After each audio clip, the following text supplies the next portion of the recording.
Good morning to all of you. This is today's the Hindu newspaper analysis session. Today we will discuss mainly four issues. The first issue is US election aid allegations.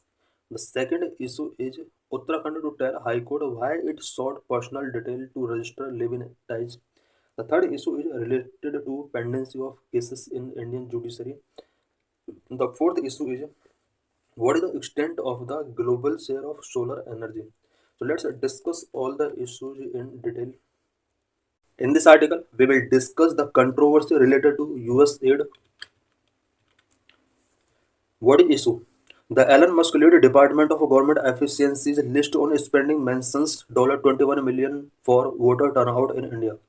US President Donald Trump on Thursday raised concern terming the fund a kickback scheme under the Biden administration. US president Donald Trump ने Biden administration से related यहाँ पर India को voter turn out के लिए funding करने से related यहाँ पर कुछ कंसर्न रेज किए हैं और इन फंडिंग को इन्होंने किकबैक स्कीम बोला है। इट मीन्स बाइडेन एडमिनिस्ट्रेशन के ड्यूरिंग इन्होंने ऐसा एलिगेशन लगाया करंट में कि इंडिया के लिए वोटर टर्न आउट के लिए फंडिंग किया जाता था। अबाउट $21 मिलियन का फंडिंग करने का यहाँ पर एलिगेशन लगाया है। Elon Musk lead department of government efficiency ने इस फंडिंग को यहाँ पर इन्होंने कंट्रोल किया था। Why news US President Donald Trump has imposed a 90 days freeze on foreign aid, halting US Agency for International Development program worldwide.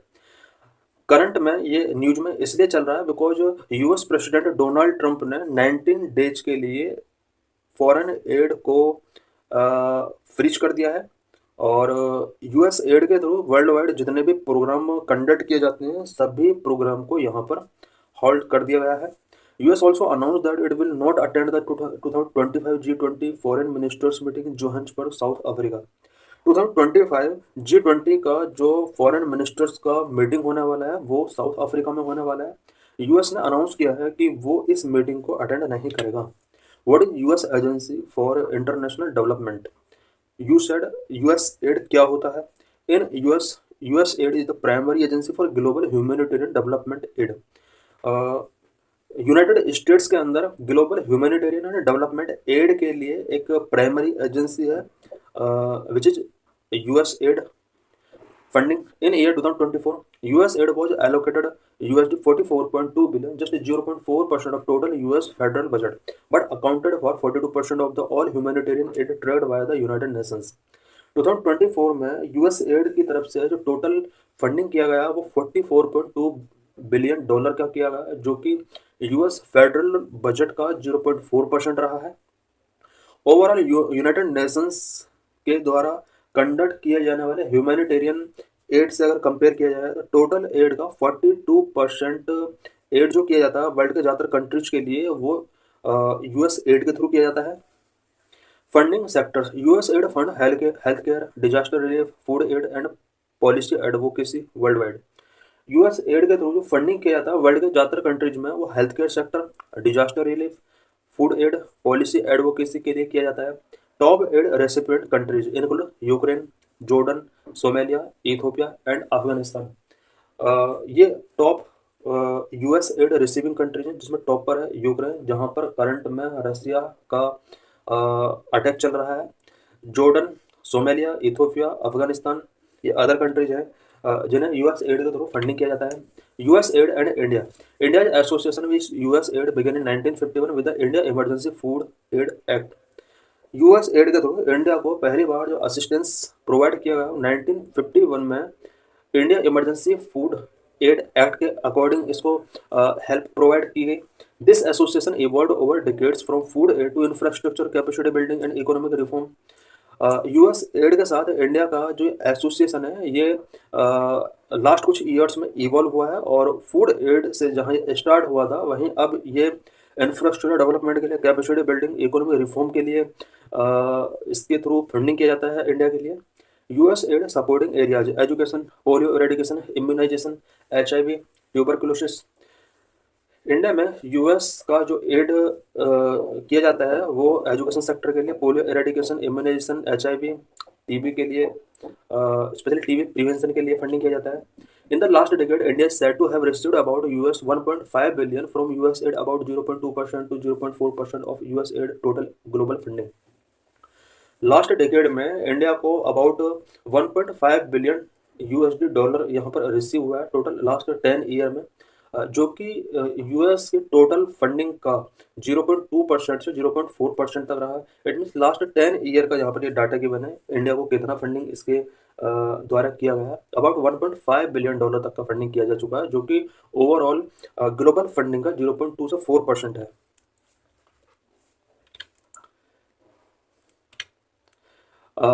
हम देख सकते हैं कि किस कंट्री को कितना यहाँ पर यूएस एड के थ्रू फंडिंग किया जाता है। टॉप पर यूथोपिया 1.37 बिलियन।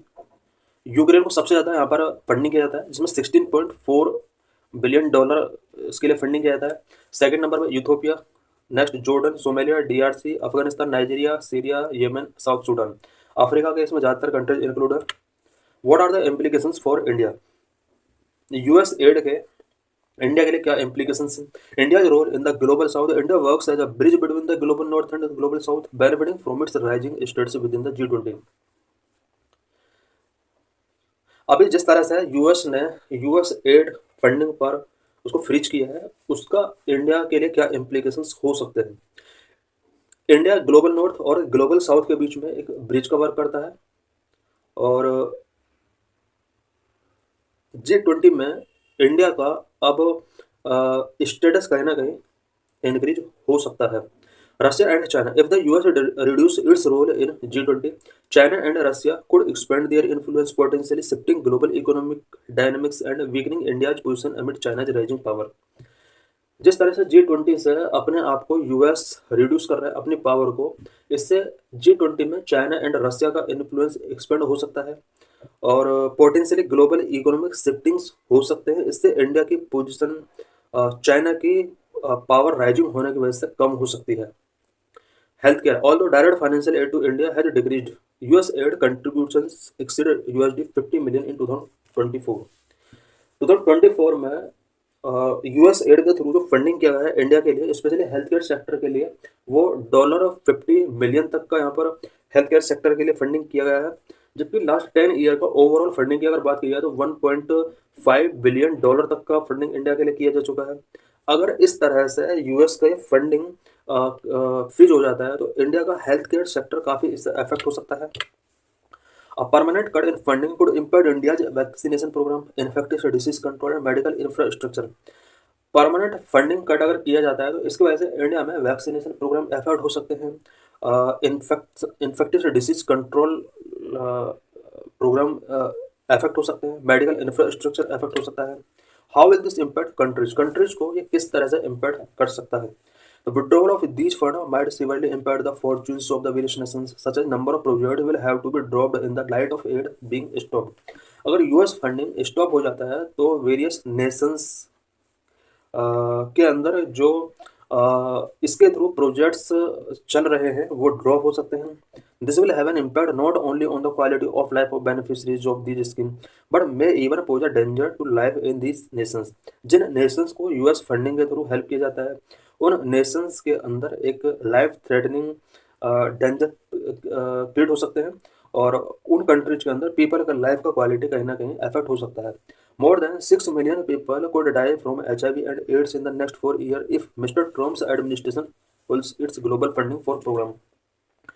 डोनाल्ड ट्रंप का ये यूएस एड को फ्रीज करने का जो प्लान है अगर सक्सेस हो जाता है तो ऐसा एक्सपेक्ट किया जा रहा है कि नेक्स्ट 4 ईयर्स में about 6 million people, 6 million means about 60 lakh people का HIV और एड्स की वजह से डेथ हो सकता है। Uttarakhand to tell High Court why it sought personal detail to register living ties। In this article, we will discuss about Uniform Civil Code passed by Uttarakhand and why live-in is not secret, how is privacy invaded, Uttarakhand High Court on live-in UCC petitions। Why news? The Uttarakhand High Court that is would soon file an affidavit explaining why it sought details such as Aadhaar and information on previous relationship for registration of live-in couples under UCC which was rolled out recently in state. Recently Uttarakhand के अंदर UCC rolled out किया गया है। इसके against petition high court के अंदर file किया जाता है और हाई कोर्ट उत्तराखंड गवर्नमेंट से इस पर अपना रिस्पॉन्स मांगती है, स्पेशली कुछ स्पेशल प्रोविजन से रिलेटेड हाई कोर्ट यहाँ पर उत्तराखंड गवर्नमेंट से रिस्पॉन्स मांगती है, जिसमें नंबर 1 होता है Aadhaar and information on previous relationship for registration of live in couple. Live in couples के रजिस्ट्रेशन करने के लिए आधार एंड प्रीवियस रिलेशनशिप से रिलेटेड इन्फॉर्मेशन सीख करने का रीजन क्या है, इससे रिलेटेड हाई कोर्ट ने यहाँ पर गवर्नमेंट से रिस्पॉन्स मांगा है। A petition filed in the High Court by a person named Samarth Aniruddha Bhagwat challenging the mandatory registration of live-in relationship under UCC। ये जो हाई कोर्ट के अंदर पिटीशन फाइल किया है वो समर्थ अनिरुद्धा भागवत के द्वारा पिटीशन फाइल किया गया है और इन्होंने जो पिटीशन फाइल किया है वो यूसीसी के अंदर लिव इन रिलेशनशिप के लिए जो आधार एंड प्रीवियस रिलेशनशिप से रिलेटेड इंफॉर्मेशन सीख किया जाता है, इसके अगेंस्ट इन्होंने पिटीशन फाइल किया है। The petition also challenged for information on the couple's previous relationship, live in partners, degree of divorce etcetera as well as their Aadhaar based detail.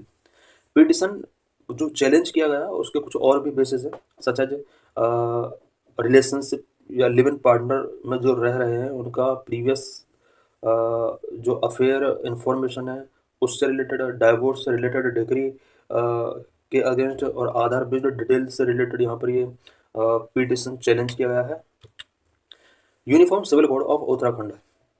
Now we will discuss various provisions of UCC of Uttarakhand. Uttarakhand uniform civil code passed by state assembly in February 2024 mandated the registration of live-in relationship both at their commencement and termination।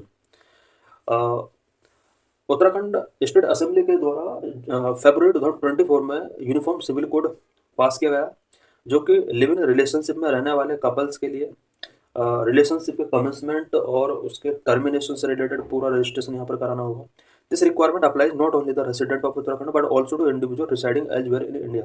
ये सिर्फ उत्तराखंड के resident पर ही apply नहीं होता बल्कि उत्तराखंड के वो people जो इंडिया के अदर पार्ट में रिसाइड कर रहे हैं और उनका अगर अफेयर होता है तो उससे रिलेटेड यहाँ पर इंफॉर्मेशन उत्तराखंड गवर्नमेंट के लिए इन्हें प्रोवाइड करना होगा। The rules which came into effect on January 2027-2025 impose extensive documentation requirement for such registration. इस तरह के रजिस्ट्रेशन के लिए मैसिव डॉक्यूमेंटेशन यहाँ पर रिक्वायर होगा। Is this a violation of right to privacy? क्या यह राइट टू प्राइवेसी का violation? Requiring individuals in live in relationship to register with the government constitutes a gross violation of the right to privacy enshrined in article 21 of the constitution.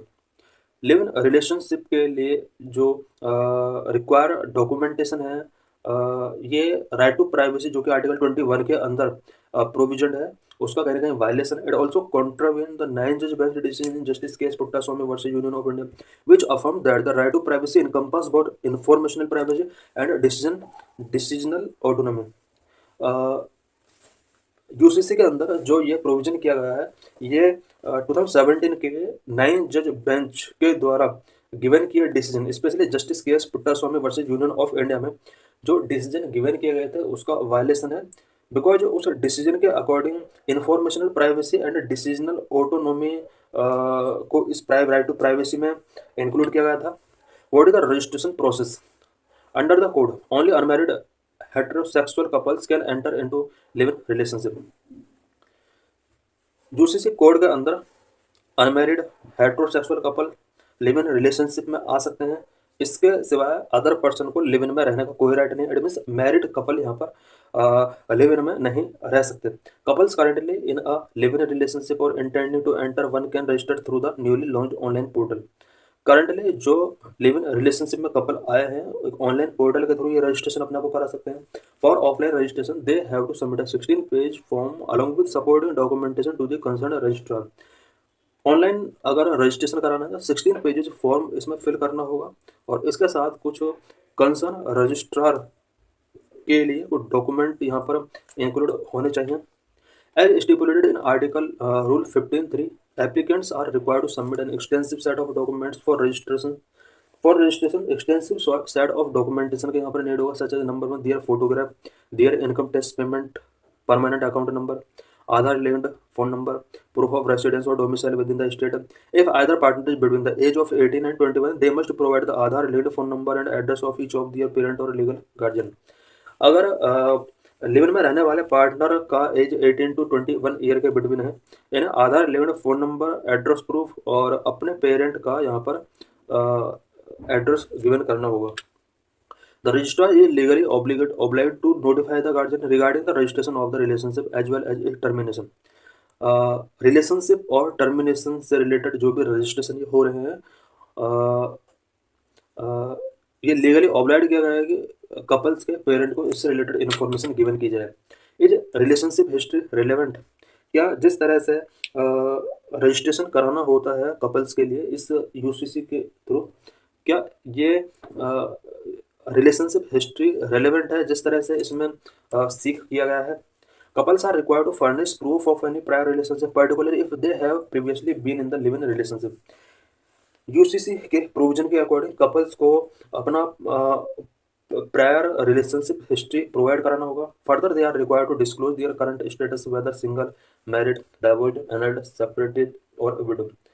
जो new couples हैं वो registration अगर कराना चाहते हैं तो उन्हें कुछ एडिशनल इन्फॉर्मेशन प्रोवाइड करनी होगी, such as single, married, divorced, annulled, separated, widow. A distinctive feature of the rule is their attempt to equate live-in relationship with the status of marriage. Live in relationship को यहाँ पर status of marriage के साथ equal करने का यहाँ पर इसके अंदर प्रोविजन किए गए हैं. What about housing? If the partner are already living together, they must provide proof of their shared household, such as most recent electricity or water bill. अगर live in relationship partner together living कर रहे हैं, then उन्हें house hold या फिर water और electricity से related bill इन्हें सबमिट करना होगा as a proof of address. If they reside in rented accommodation, they must also submit the landlord's full name, contact number and a copy of net agreement.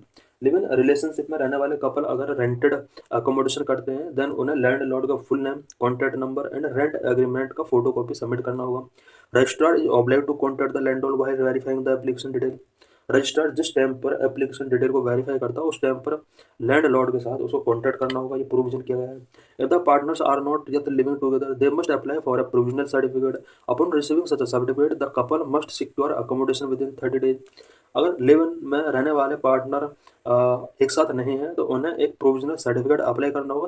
Certificate receiving करने के बाद couples को 30 days के अंदर accommodation taking कर लेना चाहिए. Obligation on landlords. The rules also impose specific obligation on landlord.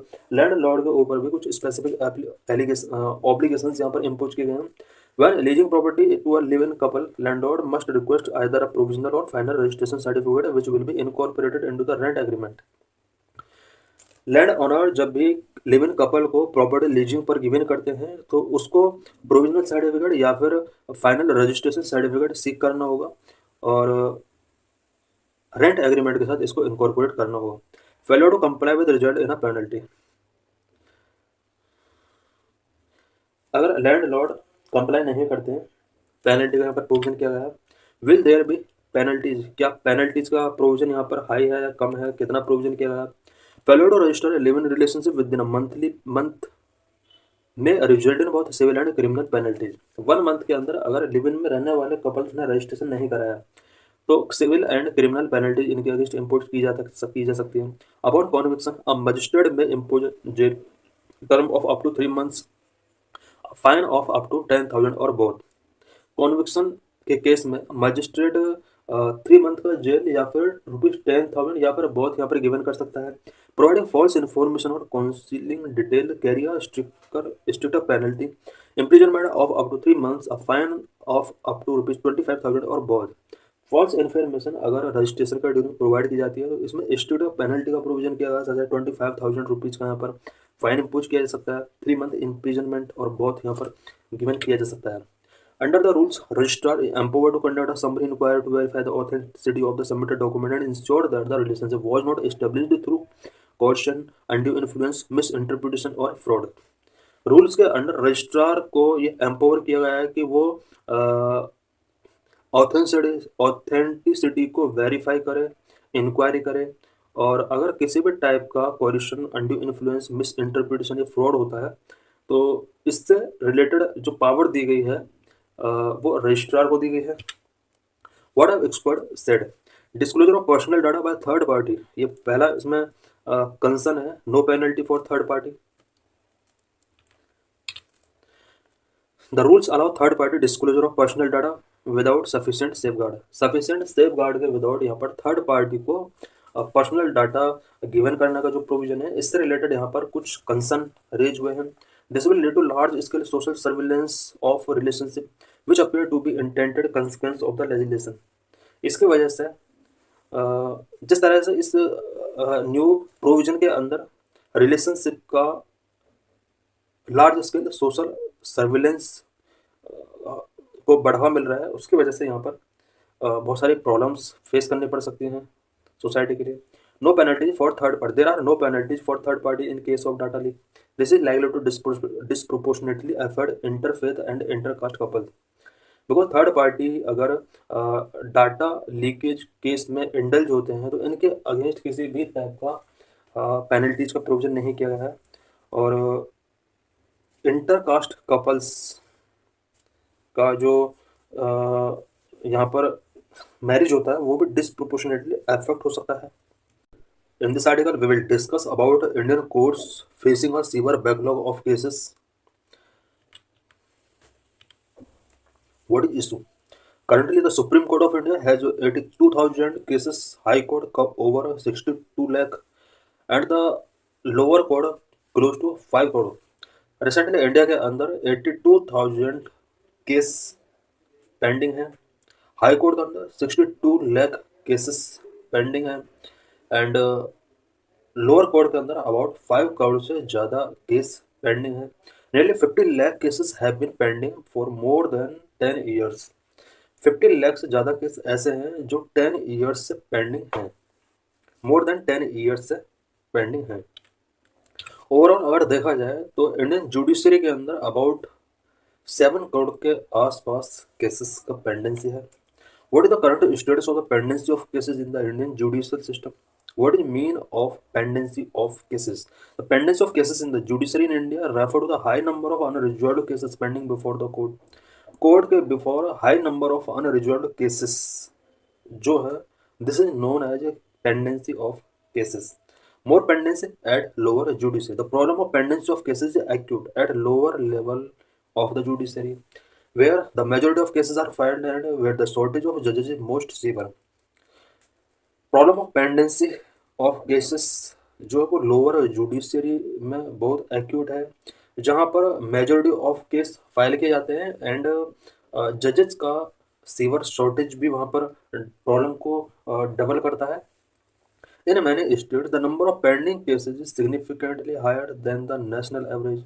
बहुत सारे स्टेट ऐसे हैं जहाँ पर number of pending cases national average के कंपेयर में सिग्निफिकेंटली हायर है। For example, in Bihar there are over 5 million pending cases, while in UP over 6 million pending cases. Bihar में 5 मिलियन से ज़्यादा पेंडिंग केसेस हैं। 5 मिलियन मीन्स अबाउट 50 लाख से ज़्यादा cases pending हैं, एंड यूपी में अबाउट 6 मिलियन, अबाउट 60 लाख से ज़्यादा केसेस पेंडिंग है, जबकि ओवरऑल जुडिशरी में अबाउट 7 करोड़ के आसपास केसेस का पेंडेंसी है। सबसे ज़्यादा पेंडेंसी ऑफ केसेस यूपी के अंदर है, सेकंड बिहार के अंदर है। Tribunals and special courts such as fast track courts and family courts which were set up to ensure speedy disposal of cases also witness high pendency and vacancies. Tribunals and special courts, इसके अंदर fast track courts and family courts include होती हैं। Fast track courts and family courts को establish करने का जो main मकसद था वो केसेस का स्पीड डिस्पोजल करना था, बट इनके अंदर भी केसेस का पेंडेंसी बहुत हाई हो चुका है। At the end of the 2020 21,259 cases were pending before national company law tribunal NCLT के बिफोर भी 2020 के एंड में अबाउट 21,259 केसेस पेंडिंग थे। This is tabular representation of pendency of cases in India. In supreme court 71,000 जो कि अब current में 82,000 के आसपास हो चुका है pendency of cases. High courts में अबाउट 62 मिलियन केसेस पेंडिंग है। लोअर कोर्ट के अंदर अभी 5 करोड़ से ज़्यादा, बट ये टेबल थोड़ा ओल्ड हो चुका है। What urgent actions are needed to Indian judiciary. Indian judiciary में पेंडेंसी ऑफ केसेस को सॉल्व करने के लिए क्या अर्जेंट एक्शन का नीड होगा।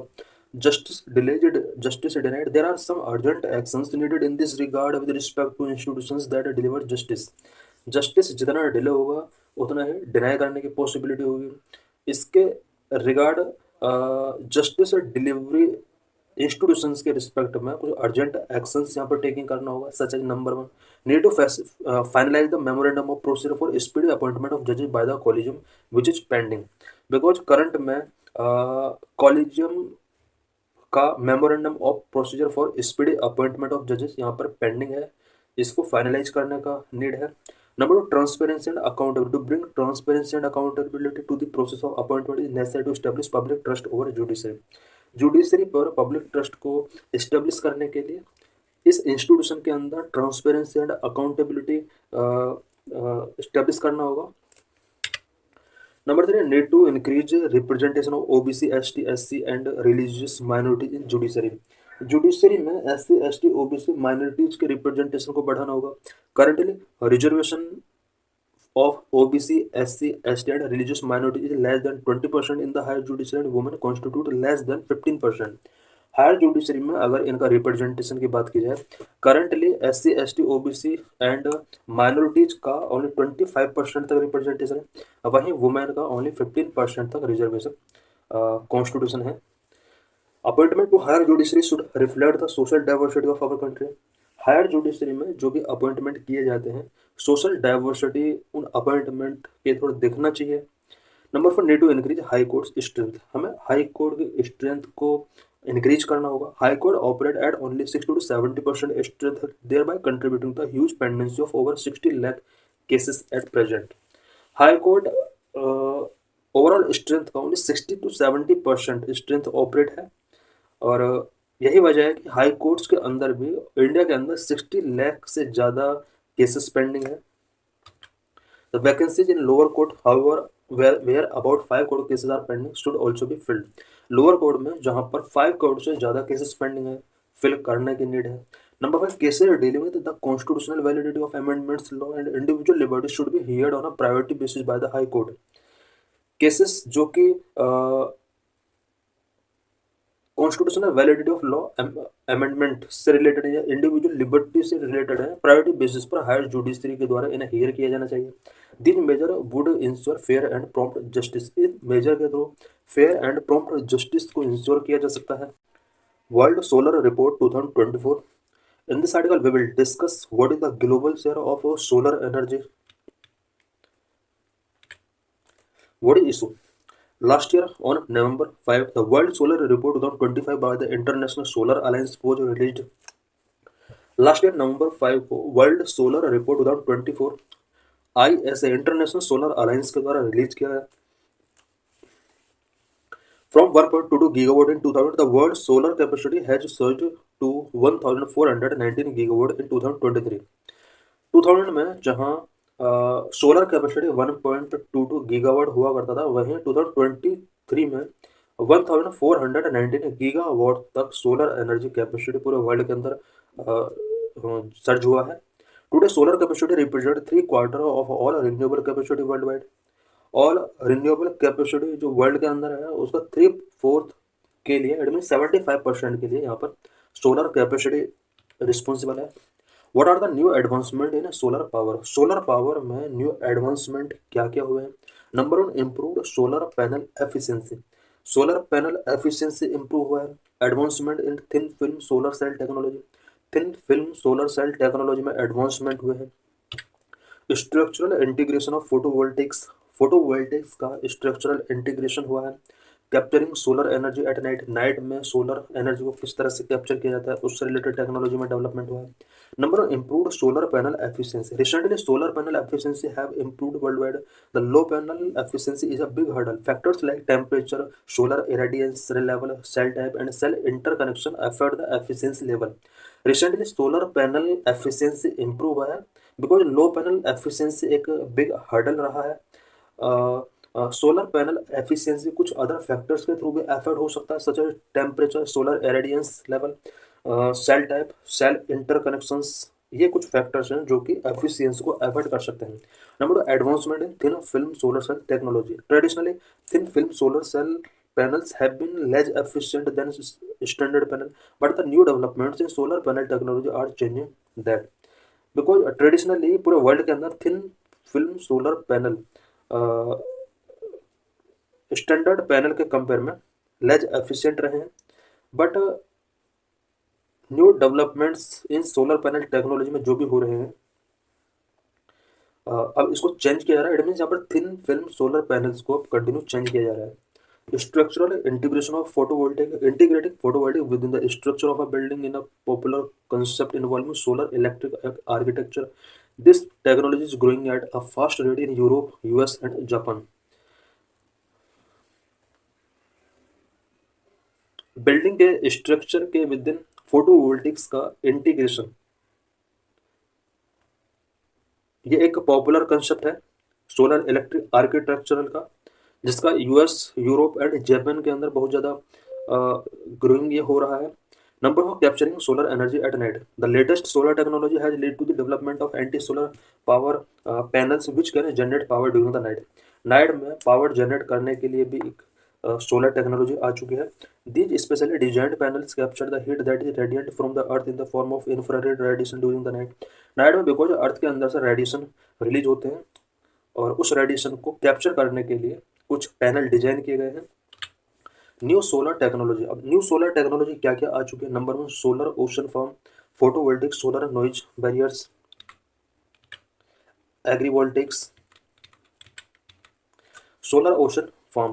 Recently, Singapore has constructed a floating solar farm with a peak capacity of 5 megawatt. Ocean-based solar energy can be a great booster for the solar power industry. Marine installations are a perfect solution for cities facing land scarcity. Recently, Singapore ने floating solar farm construct किया जिसका capacity 5 megawatt तक है। Ocean based solar energy solar power industry के लिए एक greater boost हो सकता है। मैरिन इंस्टॉलेशन एक परफेक्ट सॉल्यूशन हो सकता है लैंड स्केर्सिटी फेसिंग करने वाले सिटीज के लिए।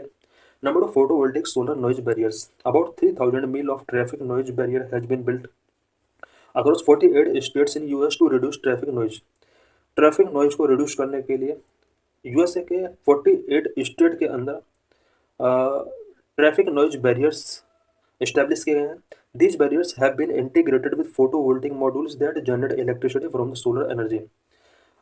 ये जितने भी बैरियर्स हैं, इन सभी बैरियर्स को फोटोवोल्टिक मॉड्यूल के साथ इंटीग्रेट किया गया है और सोलर एनर्जी के थ्रू ये इलेक्ट्रिसिटी जनरेट कर सकते हैं। These noise barriers can generate about 400 gigawatt in a year. 1 year में 400 गीगावाट तक इलेक्ट्रिसिटी जनरेट कर सकते हैं। Agrivoltaics. Agrivoltaics technology involve installing solar panel over agricultural land that can make the farm self-sustaining. Agrovoltaic technology के अंदर solar panel agriculture land पर install किए जाते हैं जो कि सेल्फ सस्टेनिंग फार्मिंग को बढ़ावा दे सकता है। Solar powered irrigation system are transforming agriculture. Solar power irrigation system agriculture को ट्रांसफॉर्म कर रहे हैं। Shade from the panels can also help in the growth of the crops and reduce water consumption by minimizing evaporation. Currently, some of these projects are underway in Europe, Japan and South Korea. In countries के अंदर ये project underway है। Have reducing cost help, क्या cost reduce हुआ है? 2024 World Solar Report show that the average auction price for utility scale solar photovoltaic project have consistently decreased across all regions. World solar project 2024 report के according utility scale solar photovoltaic का auction price काफ़ी reduce हुआ है। Utility scale solar PV cost average $40 million watt per hour in 2024 में utility scale solar PV का जो cost रहा है वो $40 तक पहुंचा है। What about the global market? As of 2023, China dominates solar PV as 43% of the cumulative capacity of solar panel installed globally is from China. Globally जितना भी cumulative capacity of solar panel install किया गया है उसका 43% China के अंदर है। US contribute करता है 10% के लिए। जापान, जर्मनी, इंडिया 5 to 6% इसमें शेयर करते हैं। Emerging solar markets in countries like Brazil, Australia, Italy and Spain controlled about 2%। कुछ कंट्रीज के अंदर सोलर मार्केट इमर्ज हो रहा है, such as Brazil, Australia, Italy, Spain, जो कि 2% सोलर इंस्टॉलेशन में अपना कंट्रीब्यूशन करते हैं। China has highest share in competent manufacturing 2023 within 97% in wafers, 89% cells and 83% module installation capacity। Solar component manufacturing में चाइना का शेयर हमेशा ज़्यादा रहा है। 97% वेफर्स चाइना के अंदर बनते हैं, 89% सेल्स चाइना के अंदर बनती हैं, 83% मॉड्यूल इंस्टॉलेशन कैपेसिटी चाइना के अंदर है। What is the role of solar sector in job creation and economic development? Job creation and economic development में सोलर सेक्टर का क्या रोल है? Employment in the solar PV sector rose to 7.1 million job in 2023 up from 4.9 million 2020 worldwide. पूरे world में 2022 में 4.9 millions job solar sector के द्वारा given की गई। वहीं नेक्स्ट 2023 में 7.1 मिलियन जॉब प्रोवाइड की गई, विच indicating a significant increase from the previous year and underscoring the sector's role in job creation and economic development। ये शो करता है कि सोलर सेक्टर का जॉब क्रिएशन में एंड इकोनॉमिक डेवलपमेंट में कितना इंपॉर्टेंट रोल है। Conclusion, technological advancement have made solar energy more affordable. Technological advancement ने सोलर एनर्जी को मोर अफोर्डेबल बनाया है। We must promote technology and finance transfer specially to the least developed and small island developing countries to ensure no one is left behind. Developing least developed और developing countries के लिए हमें technology and finance transfer को promote करना चाहिए, so that कोई भी left behind ना रह सके। तो thanks for watching this video.